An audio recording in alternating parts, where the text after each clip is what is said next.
बोले वृंदावन बिहारी लाल की जय। हमने बहुत भ्रमण किया, कुछ पैदल कुछ वाहनों से, बहुत भ्रमण किया। कुछ घरों में तो अच्छाई के कारण लड़ाई हो रही है। पत्नी कहती है कि महाराज ये पता नहीं, कोई भी मिल जाता है उसको रुपया दे देते हैं, उसको खाना खिला देते हैं। कोई दुखी देखते हैं तो पैसा दे देते हैं, कहा जाए मांग लाओ तो फिर मांगने नहीं जाते हैं। कुछ माता पिता भी कहते हैं कि ये पता नहीं कितना दयालु पैदा हुआ है, ऐसा लगता है पूरा संसार यही चलाएगा। गुणों के कारण भी घर में कलह देख रहे हैं। दुर्गुणों के कारण तो होता ही है, लेकिन हमने तो कई जगह विपरीत चित्त के दो व्यक्ति हों, एक लोभी हो और एक उदार हो। यदि पुत्र उदार है और माता पिता लोभी है, माता पिता नहीं चाहते कि किसी को 2 रुपया भी हमारा पुत्र दे और उसको देना ही है, तो फिर वो चोरी से भी देने लगता है, माता पिता को बताता भी नहीं है। लेकिन उनके माता पिता बहुत दुखी रहते हैं इस बात से कि हमारा बालक बड़ा दयालु है, स्वयं के खर्चा रोक करके दूसरों की सहायता कर देता है। यदि पत्नी उदार हो गई, दयालु हो गई, सामाजिक हो गई, तो पति यदि सामाजिक नहीं है, कम बोलने वाला, अकेलापन में रहने वाला, तो फिर उसको अपनी पत्नी के कारण दुखी हो जाते हैं। तो सिर्फ दुर्गुणों से ही दुख नहीं हो रहा है, कभी कभी सद्गुणों के कारण भी परिवार में कलह होता है और आपसी मतभेद हो जाते हैं। आपने रहीमदास जी का वो दोहा सुना होगा, कहु रहीम कैसे निभे केर बेर को संग, वे रस डोलत आपने उनके फाटत अंग। लोभ का और उदारता का, संयम का और भोग का, इनका कोई मेल नहीं खाता। यदि माता पिता लोभी हैं, पुत्र उदार है, तो भी नहीं मेल खाएगा। और यदि पुत्र लोभी है, माता पिता उदार हैं, सामाजिक हैं, परोपकारी हैं, तो भी अच्छा नहीं है। लेकिन तुलसीदास जी ने 2 प्रकार के स्वभाव अद्भुत लिखे, आप बदल ही नहीं सकते चाहे जो हो जाए। बालकांड के प्रारंभ में 6वां दोहा है। उन्होंने संत और असंत के लक्षणों में कहा, लक्षण कहते ही उसे हैं जो जन्म से मृत्यु तक एक जैसा रहे। जिसका भी लक्षण आप लगा दीजिए, रोग का लक्षण सदा एक जैसा रहता है, तो औषधि का लक्षण भी सदा एक जैसा रहता है। मृत्यु के लक्षण एक जैसे रहते हैं, जीवन के लक्षण एक जैसे रहते हैं। तो दुर्गुणी व्यक्ति यदि जन्म से कोई है तो उसके लक्षण मृत्यु पर्यंत एक जैसे मिलेंगे, और यदि सद्गुणी है तो उसके मृत्यु तक, जन्म से अंत तक एक जैसे गुण दिखाई देते हैं। तुलसीदास जी ने कहा कि संत और असंत ये दोनों अपने अपने स्वभाव में दृढ़ होते हैं, बदला ही नहीं जा सकता। बालकांड के प्रारंभ का 6वां दोहा, भले भलाई पे लहई, लहई निचाई है नीच, अमी सराही अमरता और गरल सराही मीच। इसका शाब्दिक अर्थ ये है कि भले भलाई पे लहई, जिसका चित्त, जिसका स्वभाव भला करने का है, उसके साथ कोई कितना भी बुरा कर दे, बुरा करने वाले के साथ भी वो भला ही करेगा। और लहई निचाई है नीच, जो नीच है, दुष्ट है, असज्जन है, असंत है, असाधु है, उसके साथ कोई कितना भी अच्छा कर दे, जब उसको समय आएगा तो वह नीचता ही करता है। क्यों? बोले कि दुष्ट जो असज्जन असाधु पुरुष होते हैं, दुर्गुणी पुरुष होते हैं, दुर्गुणी स्त्रियां होती हैं, दुर्गुणी पुरुष होते हैं, वो विष के जैसे होते हैं। और जो सज्जन होते हैं, साधु स्वभाव के, दयालु स्वभाव के होते हैं, वो बिल्कुल अमृत जैसे होते हैं। अमीय सराहिए अमरता, अमृत कोई धोखे में भी पी ले तो भी वह अमर ही होगा। अमृत कभी भी विष का काम नहीं कर सकता, चाहे जब पिया जाए, चाहे जहाँ पिया जाए, चाहे जो दे और चाहे जो पी ले, पशु पी ले, पक्षी पी ले, मनुष्य पी ले, यहाँ तक कि दुष्ट पुरुष भी यदि अमृत को पी ले तो भी वह अमर ही करेगा। इसलिए ब्रह्मा जी के अमरता के वरदान से दुष्टों को भी अमरता मिल गई। लेकिन गरल सराहिए मीच, मीच माने मृत्यु। जो विष है वो चाहे कितना भी बड़ा ज्ञानी महापुरुष हो, कितना भी बड़ा दयालु हो, संसार का कितना भी काम का पुरुष हो, उसके जीवित रहने से पूरा संसार जीवित रहता हो, तो भी यदि वो विष पी लेगा, गरल पी लेगा, तो वह उसको मृत्यु दे देगा। इसको कहते हैं स्वभाव। दुष्ट का स्वभाव सदा ही विष जैसा होता है। अपने अच्छे करने वाले व्यक्ति के साथ भी वह बुरा ही करता है, लेकिन जो सज्जन व्यक्ति है वह बुरा करने वाले के प्रति भी अच्छा करता है। अब देखिए इसका क्या तात्पर्य निकला।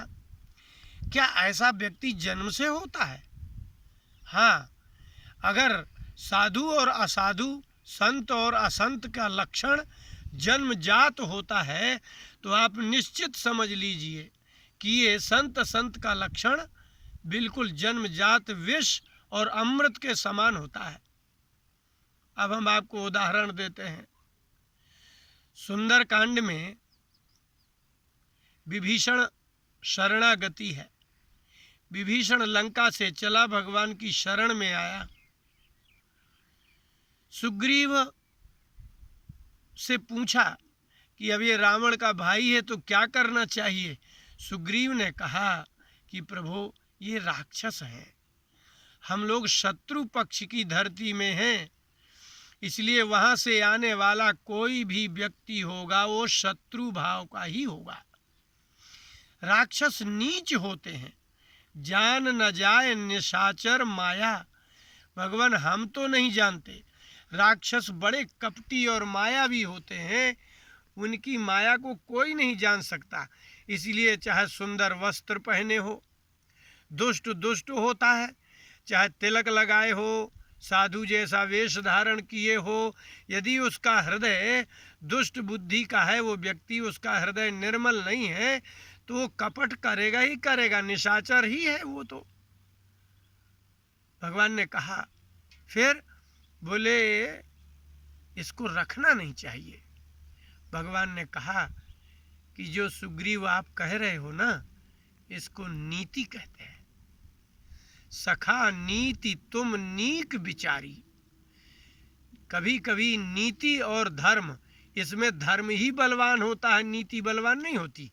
नीति व्यवहार के काम आती है, संसार चलाने के काम आती है, समय समय पर कहाँ कैसे क्या करना चाहिए वो नीति है। लेकिन नीति और धर्म, धर्म से युक्त नीति रहेगी तो वह नीति परलोक भी सुधार देगी। लेकिन मात्र नीति का उपयोग करेंगे, जैसे राक्षस लोग नीति का उपयोग करें और कपट करें, तो वो अच्छा नहीं है।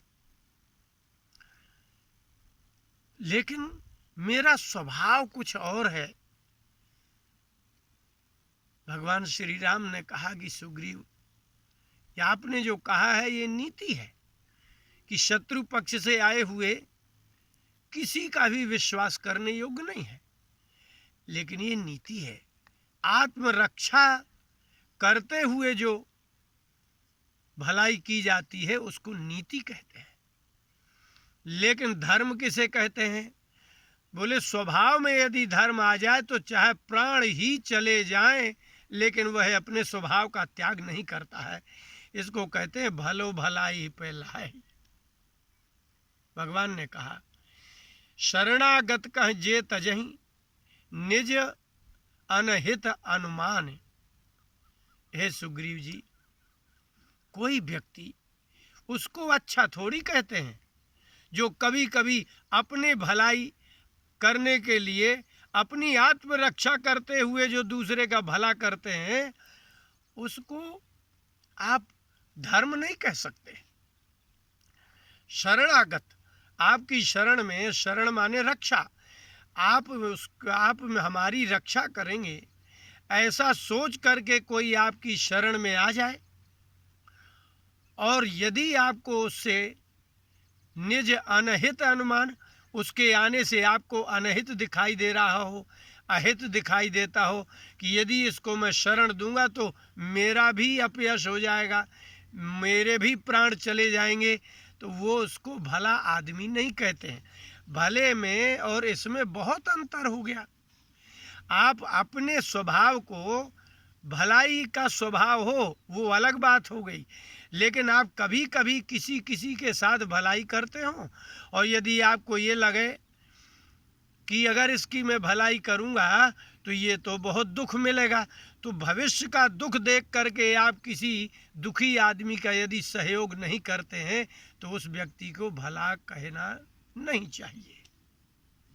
जैसे आपने देखा हो कि यदि किसी का एक्सीडेंट हो जाता है, वो तड़प रहा है, उसको सहयोग सहायता की आवश्यकता है, कोई खड़ा नहीं होता। क्यों नहीं होता?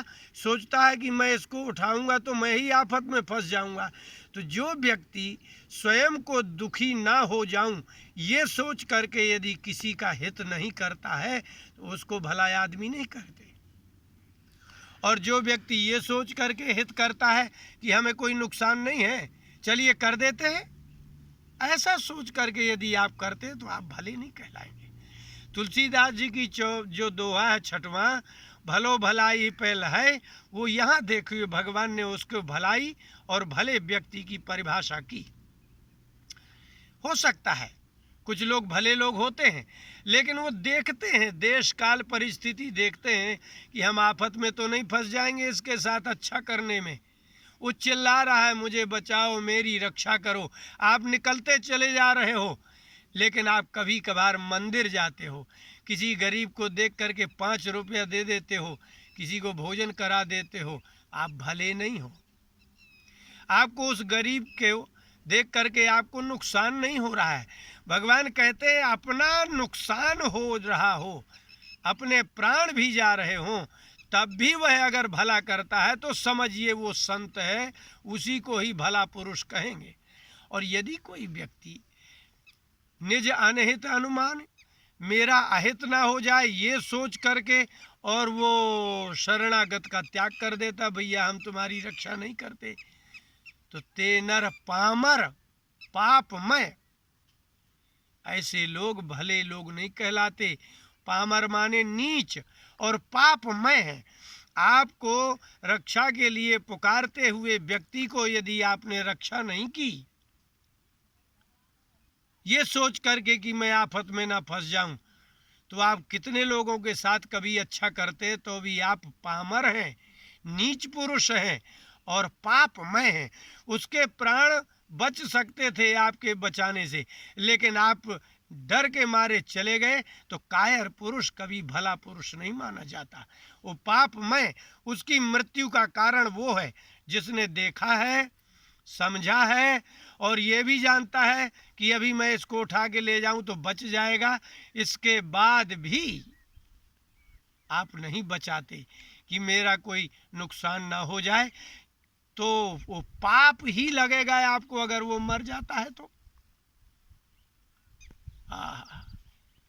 तो बोले तिन्हीं बिलोकत हानि, आप जिसकी रक्षा कर सकते हैं और अपना नुकसान समझ के रक्षा नहीं कर रहे, उसका फल क्या होगा? बोले हानि होगी। भगवान कहते हैं सुग्रीव, उस व्यक्ति को निश्चित, जिस हानि से वो डर रहा था कि अगर मैं इसकी रक्षा करूंगा, इसका सहयोग करूंगा तो मुझे हानि होगी, तो नहीं बचाया तब भी हानि ही होगी। इसका क्या तात्पर्य निकला? भगवान ने परोपकार का सिद्धांत बता दिया। परोपकार और भलाई का तात्पर्य ये है कि आप नुकसान उठा करके भी यदि आप उसका भला करते हैं तो ही आप भले भलाई फैलाएं, तो ही आप सत्पुरुष और भले आदमी कहलाएंगे। और यदि अवसर देखते हैं आप कि हमें कोई हानि नहीं है तो आपने किसी का भला कर दिया, और यदि अवसर देखते हैं कि हमें लाभ होगा, हमारा यश बढ़ेगा, इज्जत बढ़ेगी, तो आपने उसको कुछ सहायता कर दी, तो ये आप ठीक नहीं है, आप भले आदमी नहीं कहलाएंगे। ये आपका स्वभाव भलाई का नहीं कहलाया। भलाई कहते ही उसको है। अब जैसे एक कथा है महाराज शिबी की। इंद्र भगवान ने कहा कि हमने सुना है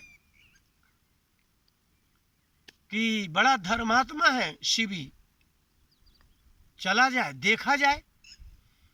तो धर्म को पक्षी बनाया, इंद्र बाज बने और पक्षी पर झपट्टा मारा इंद्र ने, और वो सीधा पक्षी महाराज शिबी के गोद में गिरा। महाराज शिबी ने बाज को रोका और उसको सहारा दिया। बाज ने मनुष्यवाणी में कहा कि राजन, यदि आप मुझे भोजन नहीं देते हैं तो आप समझ लीजिए कि आप धर्म नहीं कर रहे। एक बुभुक्षु भूखे का भोजन उसके मुंह से छुड़ा रहे हैं। शिबी ने कहा कि मेरी शरण में आया हुआ व्यक्ति, मैं उसको प्राण दे के भी उसकी रक्षा करूंगा। इंद्र भगवान ने बाज बने हुए धर्म पर चर्चा करते हुए कहा कि आपकी कोई शरण में आएगा तब तो रक्षा करेंगे आप। ये शरण में नहीं आया है, ये गिरा है मेरे आघात से, मेरे मारने से। शरण में आए और रक्षा करें तो धर्म है। ये कोई धर्म है? तो फिर ये भी धर्म है कि आप मेरी भूख को शांत करिए। बोले तो आप बताइए कैसे? बोले मैं तो मांसाहारी हूं। तो महाराज शिबी ने कहा, मैं इस कबूतर को तो नहीं दूंगा, आप मेरा मांस ले लीजिए। बोले हम तैयार हैं। तराजू तैयार की गई। तराजू में महाराज शिबी ने अपने जंघा का जहाँ तहाँ अधिक मांस होता है उसको काट के रखा, लेकिन वो बाज बैठा था, वो मांस ही कम पड़ता चला गया। अंत में महाराज शिबी स्वयं उसमें तराजू में बैठ गए। तब इंद्र खड़े होके हाथ जोड़ के बोले कि आप जैसा कोई नहीं कर सकता। इसको भला कहते हैं। मर जाएंगे लेकिन भला करेंगे। इसलिए वास्तव में भले भलाई पे लहे लहे नीचाई नीच, नीच नीचता ही करेगा, भला भलाई ही करेगा। ये जन्मजात स्वभाव होता है। और भगवान ने सुग्रीव से कह दिया कि सुग्रीव आप मित्र हैं, आप नीति बता रहे हैं, लेकिन जो व्यक्ति अवसर देख करके किसी का भला करता है उसको भला आदमी नहीं कहते। जो अपना अहित समझ करके किसी शरणागत की रक्षा नहीं करता वो व्यक्ति भला नहीं कहलाता। हाँ, करता है, वो कभी कभी रक्षा भी करता है और रक्षा करके यशस्वी भी हो जाता है। लेकिन कभी ऐसा भी अवसर आता है जहाँ धन नाश हो सकता है और अपयश भी हो सकता है, शरीर का भी नाश हो सकता है। ऐसी स्थिति में भी जो शरणागत का त्याग नहीं करता, समझिए वही उसी का नाम भलाई का स्वभाव है। पत्नी रोकती रहे, पत्नी विपरीत दिशा में है, वह उदार नहीं है, इसके बाद भी पति की उदारता रुके नहीं। पति रोकता रहे, पत्नी की उदारता रुके नहीं, दया भाव रुके नहीं। उस दया को निष्फल कहते हैं, उस प्रसन्नता को निष्फल कहते हैं कि दया भी आए और प्रसन्नता भी हो, लेकिन जिस पर दया आ रही है, जिस पर आप प्रसन्न हो रहे हैं, यदि आप उसको कुछ देते नहीं है तो आपकी प्रसन्नता क्या काम की है? आप जिस पर दया कर रहे हैं उसका सहयोग नहीं करते हैं तो आपकी दया का क्या उपयोग है? इसको दया कहेंगे कि आप चिक चिक चिक करके अरे राम राम राम राम कह के आगे बढ़ जाएंगे? इसलिए तुलसीदास जी ने कहा कि वास्तव में एक ये भी बहुत बड़ा धर्म है।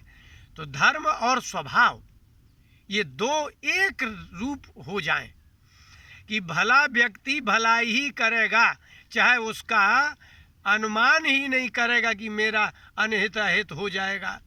तो समझिए कि वो भला व्यक्ति है। और जो गरल विष के समान दुष्ट असंत लोग हैं, वो कितना भी भला करे व्यक्ति, लेकिन उसके साथ भी वो बुरा कर दे, उसका नाम है असंत। अब आपकी दृष्टि बताइए, आप अपनी दृष्टि में क्या है? क्या आपने कभी अपने परिवार के विपरीत जाकर के भी कभी भला किया है? आपके माता पिता दुखी हो रहे हैं, आप पति पत्नी अलग हैं, लेकिन आपने कभी माता पिता के दुख को दुख समझा है? कभी भाई के भाई को दुख को समझा है? यदि ऐसा सहयोग करते हैं तो इसको मोह कहेंगे, इसको भलाई नहीं कहेंगे।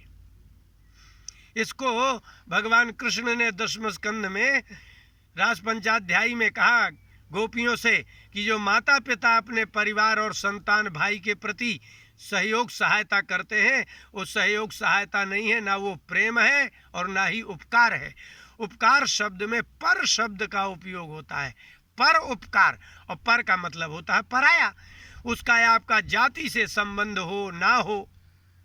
अनुपकारिणे दीयते यद्दानम, जो जिससे कभी उपकार बदला ना लिया जा सके, उसका जो सहयोग और दान दिया जाता है उसको भलाई कहते हैं। आप समय समय पर कभी कुछ किसी को 5 रुपया 10 रुपया दे दिया, किसी को 1 रोटी दे दी, खिला दी, ये भलाई नहीं है। आपके सामने ऐसी भी परिस्थिति आ जाए कि हमारा परिवार भी विलग हो जाए, विपरीत हो जाए, हमें त्याग दे, तो समझ लीजिए इसके बाद भी आप दया करने में ना पीछे हटें, सहयोग करने में ना पीछे हटें, तो समझ लो कि आपका ये स्वभाव है। और धर्म का स्वरूप स्वभाव होना चाहिए, स्वभाव में धर्म आ जाना चाहिए। तो आपके चाहे प्राण चले जाएं, तभी समझिए कि इसी का नाम परोपकार है, इसी का नाम भलाई है। और नहीं तो आप हमेशा सहयोग करते रहे। भगवान कहते हैं निज निहित अनुमान, अपना अनहित समझ करके आपने जहाँ सहयोग करना था नहीं किया। मेरी पत्नी नाराज हो जाएगी अगर मैं गांव में कुछ सहयोग कर दूंगा, ये सोच करके पत्नी के भय से, माता पिता के भय से यदि आप नहीं करते हैं तो आपको पाप लगेगा। आप ते नर पामर पापमय। जो अवसर देख करके किसी को थोड़ा सहयोग करते हैं, फिर जहाँ करना चाहिए वहाँ भयभीत होते हैं कि हमारा परिवार से विरोध, समाज से ना हो जाए, हमें नुकसान ना हो जाए, उस व्यक्ति को भला नहीं कहते, उसको पाखंडी कहते हैं। इसलिए भगवान ने उसको कहा पापमय। वो व्यक्ति पाप स्वरूप है जो कभी कभी तो सहयोग करता है, लेकिन किसी के भय से फिर वो धर्म नहीं करता। इसी का नाम है भलो भलाई पहल है। भला व्यक्ति अमृत के समान है, चाहे कोई किसी भी जाति का हो, किसी भी उम्र का हो, किसी भी देश में रहे, वह कभी भी अपनी दया का उपयोग करने में जो हिचकिचाता ना हो, वो भला है। और गरल के समान, विष के समान असंत वो है। आप उसके साथ कितना भी अच्छा करते जाइए, लेकिन उसको अवसर मिले तो बुरा ही करेगा। इसलिए आप अपने उपकार बुद्धि, दया बुद्धि, धर्म बुद्धि का स्वयं विचार करिए और सोचिए, क्या आप धार्मिक हैं? क्या आप परोपकारी हैं? क्या आप दयालु हैं? क्या आप भले आदमी हैं? और यदि आप भगवान राम जी के अनुसार कहे अनुसार यदि आप डरते हैं भलाई करने में, तो इसका मतलब भलाई करना आपका स्वभाव नहीं है। आप किसी यश के लिए, कभी सुविधा के लिए भलाई करते हैं। भलाई करने वाले संत कहलाते हैं, अवसरवादी को संत नहीं कहते। बोले वृंदावन बिहारी लाल की जय।